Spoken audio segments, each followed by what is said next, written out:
Hello everyone, and welcome to Chapter 4 of Shadow and Fortune. This will be the last chapter of Shadow and Fortune. Let us see how the story is concluded. If you have not watched Chapter 1, Chapter 2, and Chapter 3, the annotations are on the screen. Make sure you do. Here we go. Chapter 4. Nobody ever fished Bilgewater's Bay at night. Pike knew why, of course. He'd known these waters all his life. The currents were treacherous, hull-spitting rocks lurked just below the surface, and the seabed was littered with the wrecks of ships whose captains had not accorded the sea its proper respect. But more importantly, everyone knew the spirit of those drowned at sea were lonely and wanted others to join them. Pyatt knew all this, but still needed to feed his family. With Captain Jeremade's ship burned to cinders in the crossfire between Gangplank and Misfortune, Pyatt had no work and no coin to pay for food.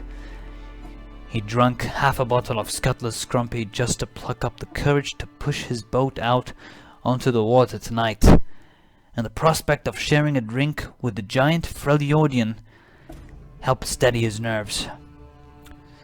Pyatt took another slug from the bottle, tugging the scruff of hair on his chin, then pouring a measure over the side to honor the bearded lady. Warmed and numbered by the liquor, Pyatt rode past the warning, I'm not sure what that word is, boys, and their dead birds until he came to a stretch of ocean where he'd had some luck in the previous night. Jeremade always said he had a nose for where the fish were biting, and he had a feeling they'd be gathering where the remains of the Deadpool had drifted. Deadpool, sorry. Pete pulled in the oars and stowed them before finishing off the Scrumpy. Then, making sure to leave a last mouthful in the bottle, he tossed it out to sea. With tired, drink-addled fingers, he baited his hooks with grubs he scoped from a dead man's eye, and tied his lines to the gunwale cleats. He closed his eyes and bent over the side of the boat, placing both hands in the water. Nagakabarus, he said, hoping that using the native's name for the bearded lady might grant him a bit of luck. I ain't asking for much. Please help this poor fisherman, and spare him a few morsels from your larder. Watch over me and keep me safe, and if I die your embrace, keep me down among the dead men. Pyatt opened his eyes. A pale face stretched back at him, wavering just below the surface. It shimmered with cold, lifeless light.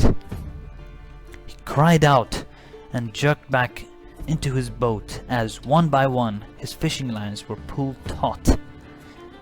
They spun his boat around as thin coils of mist rose from the water. The mist thickened swiftly, and soon the light from Bilgewater's cliffs was lost to the darkness as cold dark fog rolled in from the sea.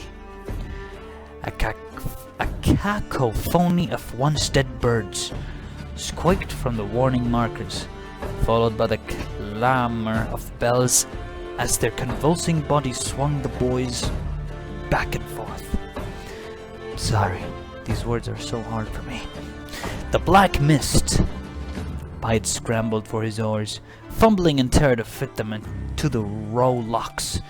The mist was numbingly cold, and lines of necrotic black threaded his skin at its touch.